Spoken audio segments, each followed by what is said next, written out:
Assalamualaikum warahmatullahi wabarakatuh. Alhamdulillahirabbil alamin. Asyhadu an la ilaha illallah wa asyhadu anna Muhammadar Rasulullah. Allahumma sholli ala sayyidina Muhammad wa ala ali sayyidina Muhammad. Rabbi shrah li sadri wa yassir li amri wahlul 'uqdatam min lisani yafqahu qawli. Rabbi zidni ilma warzuqni fahma. Rekan-rekan mahasiswa yang saya cintai, pada kesempatan kali ini kita akan membahas kembali pencatatan persediaan barang dagang. Tetapi ini dengan metode yang kedua, yaitu metode sistem perpetual. Pada pertemuan yang lalu, kita sudah pernah membandingkan antara persediaan barang dagang secara periodik dengan metode perpetual. Nah, hari ini kita akan memperdalam lagi bagaimana pencatatan dengan menggunakan sistem perpetual ini. Kita akan membahas bagaimana pengertiannya, kemudian contoh-contoh transaksinya, yang terakhir dengan metode. Jadi nanti ada perpetual itu punya metode pencatatan tersendiri. Baik, sekarang bagaimana dengan pengertiannya? Pencatatan sistem perpetual ini pencatatan dengan cara apabila ada pembelian dan penjualan barang dagang, maka langsung menggunakan akun persediaan barang dagang pada saat terjadi. Jadi kemarin kalau periodik menggunakan akun pembelian, kalau perpetual menggunakan akun persediaan barang dagang.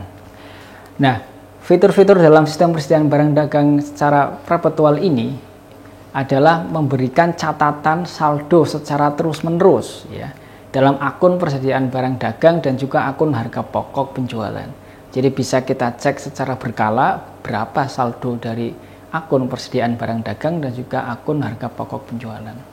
Maka pada sistem ini setiap ada pembelian barang dagang, kemudian ada biaya angkut, ada retur pembelian, ada potongan pembelian, kemudian itu akan menggunakan akun persediaan barang dagang. Sedangkan ketika kita menjual barang dagang, maka kita harus memunculkan akun persediaan barang dagang dan juga akun harga pokok penjualan. Jadi nanti dalam setiap penjualan akan ada akun persediaan barang dagang dan juga akun harga pokok penjualan. Nah, kemudian dalam metode ini sebenarnya tidak diperlukan melakukan pengecekan secara fisik dalam gudang perusahaan tersebut. Berbeda dengan periodik. Kalau periodik harus dilakukan pengecekan barang secara fisik di dalam gudang karena untuk menghitung harga pokok penjualan. Sedangkan dalam metode ini tidak perlu dilakukan pengecekan secara fisik karena saldo itu sudah tertera, bisa diketahui secara terus-menerus. Akan tetapi, perusahaan bisa melakukan perhitungan fisik persediaan barang dagang untuk mencocokkan antara catatan yang sudah dilakukan dengan fisik yang sudah ada. Seharusnya kalau digunakan dengan baik dan tertib dan juga tidak ada permasalahan, maka seharusnya fisik di gudang kemudian dengan saldo yang ada di pencatatan itu harus sama. Kemudian kita akan mencoba bagaimana transaksi-transaksi dicatat ya.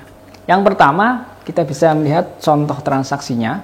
Jadi tanggal 1 September tahun 2020 PT Komputek membeli barang dagang dari PT Lenovo seharga 9 juta dengan syarat 2/10N45.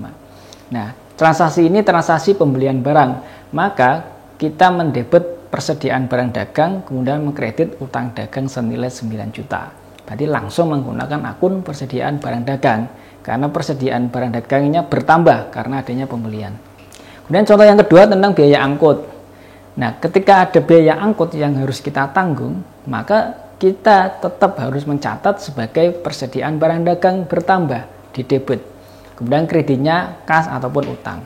Kenapa kok biaya angkut menambah persediaan? Karena persediaan barang dagang itu biasanya mengeluarkan biaya-biaya angkut sehingga itu akan dibebankan, dimasukkan ke dalam harga barang tersebut. Jadi harga barang nanti sudah termasuk biaya-biaya angkut yang telah dikeluarkan. Selanjutnya, retur barang dagang atau pengembalian barang dagang karena rusak. Karena ada pengembalian barang dagang yang kita beli, maka barang dagang itu akan berkurang. Sehingga kita kreditkan di sebelah kredit persediaan barang dagang, kemudian debitnya bisa utang dagang. Jadi artinya dalam transaksi-transaksi ini kita langsung menggunakan akun persediaan barang dagang. Begitupun pula dengan potongan pembelian, kita juga menggunakan akun persediaan barang dagang. Contohnya sudah bisa kita lihat di situ. Kita menggunakan utang dagang sebelah debit, kemudian kreditnya adalah persediaan barang dagang dan juga kas. Nah, sekarang bagaimana dengan transaksi penjualan? Di dalam transaksi penjualan nanti akan sedikit berbeda. Karena di sini akan muncul akun harga pokok penjualan. Mari kita simak contoh berikut ini. Tanggal 13 September, PT Komputek menjual barang kepada Tuan Arif seharga 15 juta dengan harga pokok 13 juta dengan syarat 2/10 N30. Nah, dari contoh soal ini saja kita bisa melihat bahwa setiap penjualan itu nanti akan diketahui dua, paling tidak ada dua. Yaitu pertama harga barang itu, yang kedua adalah harga pokok penjualannya itu sudah tertera pada soal tersebut karena sudah diketahui. Kita bisa melihat berapa selisihnya itu. Maka kita akan mencatat di sebelah debit itu adalah piutang karena memang ini menggunakan syarat pembayaran kredit. Kemudian kreditnya adalah penjualan. Kita tetap menggunakan piutang dagang dan juga akun penjualan. Tetapi ditambahi dengan akun harga pokok penjualan di sebelah debit, kemudian akun persediaan barang dagang di sebelah kredit karena persediaan barang dagang kita berkurang di sebelah kredit karena penjualan. Jadi di sini kita bisa melihat ada penambahan akun harga pokok dan juga persediaan barang dagang. Kemudian kalau contoh ada retur penjualan. Nah, begitu juga dengan transaksi ini kita menggunakan akun persediaan barang dagang dan juga harga pokok. Karena ada retur penjualan, maka persediaan barang dagang kita akan bertambah kembali kepada gudang kita. Maka persediaan barang dagang bertambah di debit sebesar 1 juta dalam contoh ini. Kemudian HPP-nya juga bertambah 1 juta dalam contoh ini. Bagaimana dengan potongan penjualan? Dalam potongan penjualan, ini akan kita transaksikan juga tetapi tidak menggunakan akun persediaan. Kok bisa? Karena ini adalah potongan penjualan, ini akan mempengaruhi kas karena kita membayar ya dalam contoh ini.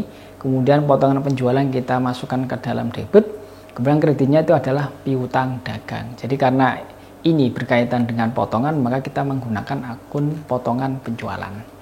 Oke, itu adalah beberapa contoh-contoh transaksi yang terjadi pada perusahaan dagang jika menggunakan metode sistem perpetual. Nah, baik, selanjutnya adalah metode pencatatan persediaan barang dagang. Kalau tadi sistemnya itu menggunakan periodik dan perpetual, kalau sekarang cara mencatat persediaan barang dagangnya. Di dalam akuntansi ada beberapa metode yang sering digunakan. Yang pertama adalah metode FIFO atau first in first out, atau dengan kata lain masuk pertama, keluar pertama ya. Jadi metode ini mencatat persediaan barang dagang akhir itu dengan cara ketika barang itu lebih masuk duluan, dalam arti lebih masuk dulu ke dalam gudang dan kita catat, maka ketika ada penjualan maka barang yang paling pertama itu tadi yang kita keluarkan. Jadi masuk dulu pertama, keluar pertama. Ini namanya metode FIFO. Sebagai ilustrasi, kita bisa melihat ilustrasi di sini.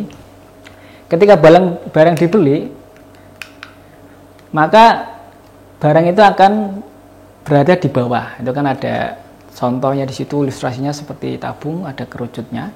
Kemudian ketika barang masuk akan berada di bawah. Kemudian ketika dijual, maka barang yang paling bawah tadi yang keluar duluan. Itu namanya metode FIFO atau first in first out. Jadi pada cara ini, biaya persediaan ini, biaya yang tercatat pada akun persediaan barang dagang itu yang paling belakangan masuk. Kemudian metode yang kedua, metode LIFO atau last in first out.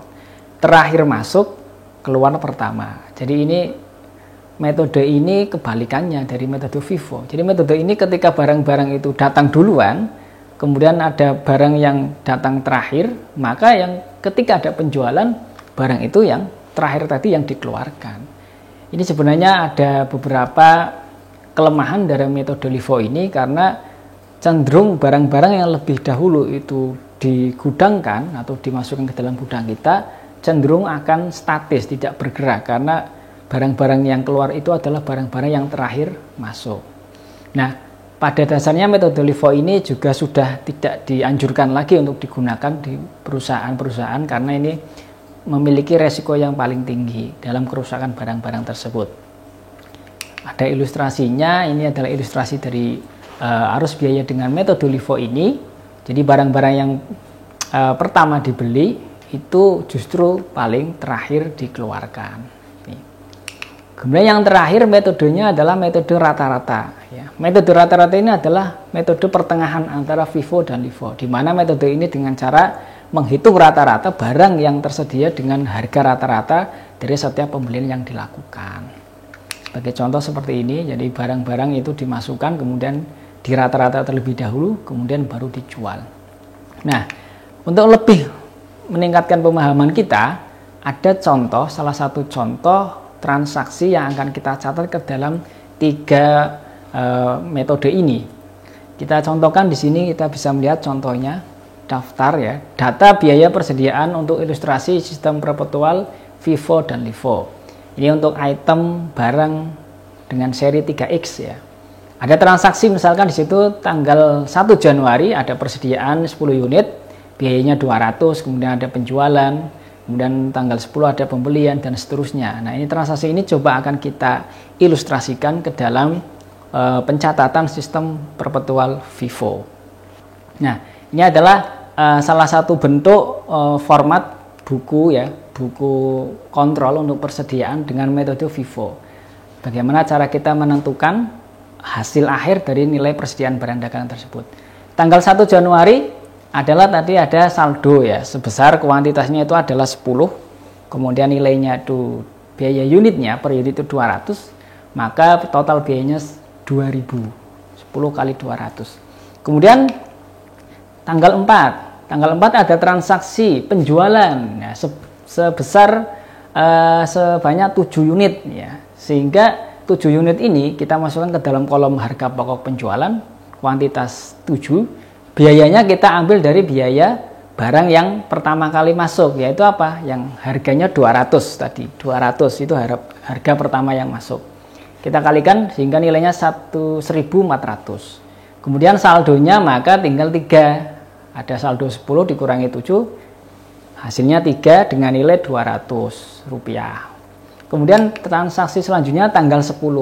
Nah, tanggal 10 ini ada transaksi pembelian ya, ada transaksi pembelian dengan kuantitas 8, harganya itu 300, sehingga total biayanya 2.400. Maka karena ini ada terjadi perbedaan harga, maka di saldo kita tulis berurutan. Yang pertama adalah sisa tanggal 4, yaitu nilainya 200 dengan jumlah 3, kemudian pembelian yang terakhir 8 dengan harga 300. Ini kita catat. Kemudian apabila ada transaksi lagi tanggal 22, yaitu penjualan.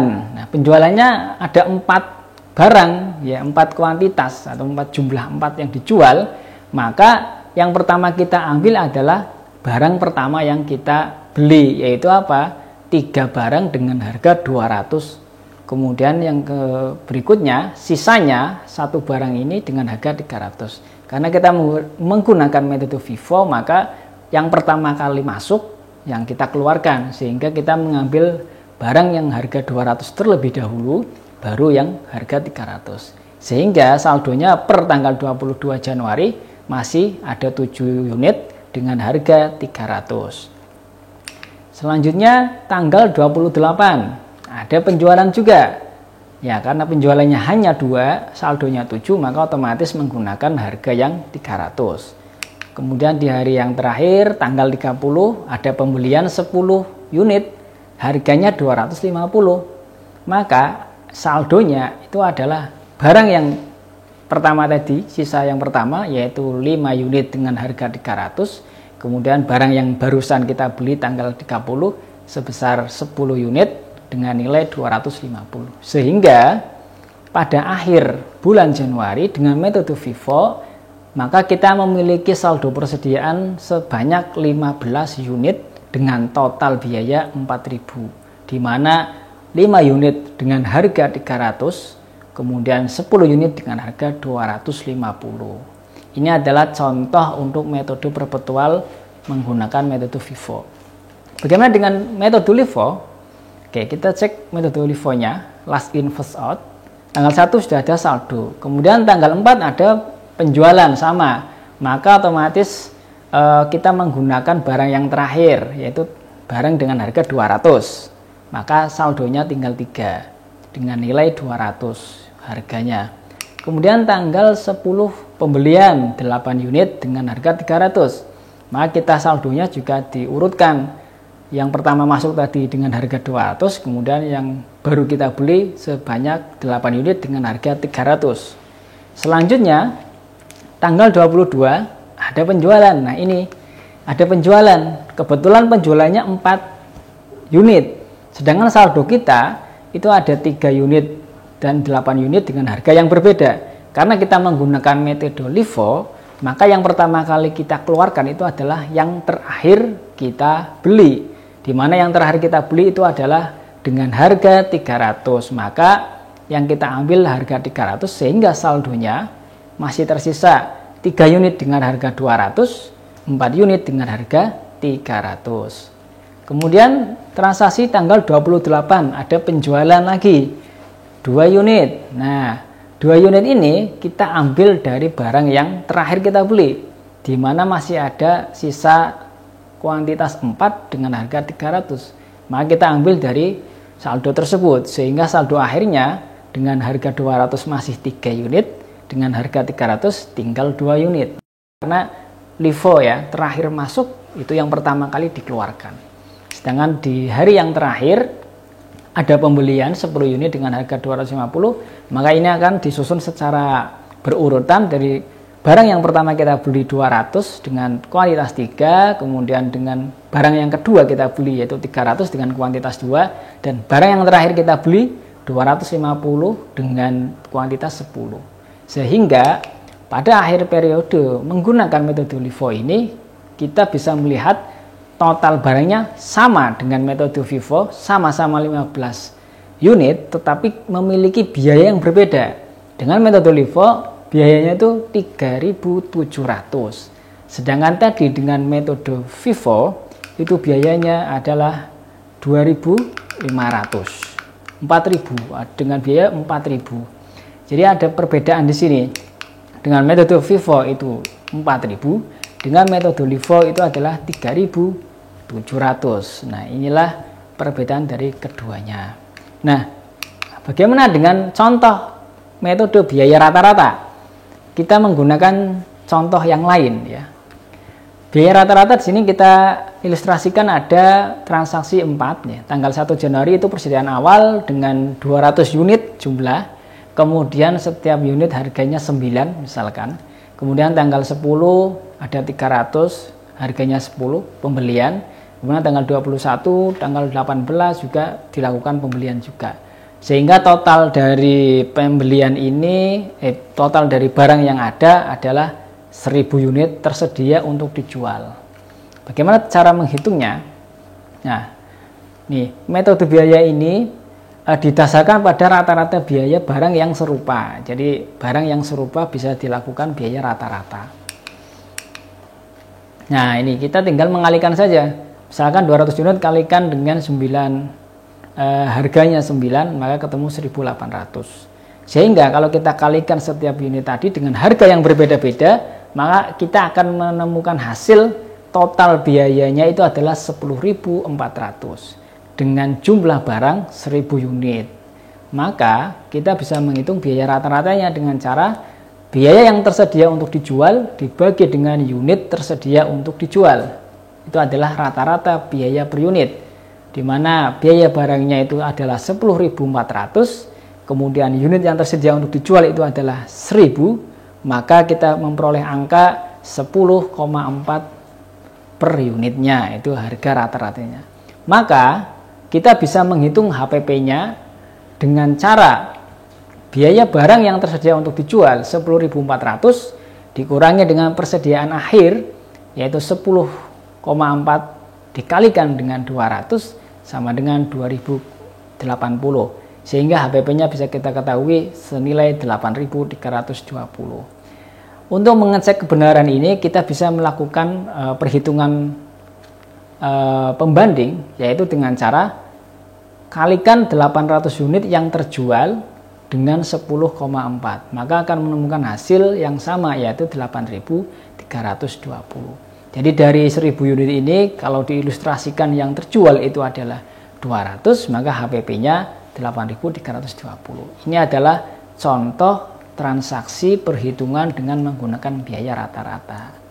Demikian, ada beberapa metode yang dapat dilakukan perusahaan dengan metode FIFO, dengan metode LIFO maupun biaya rata-rata. Ini adalah metode-metode yang bisa digunakan perusahaan dalam menentukan persediaan barang dagang akhir. Sekian dari saya, semoga bermanfaat. Assalamualaikum warahmatullahi wabarakatuh.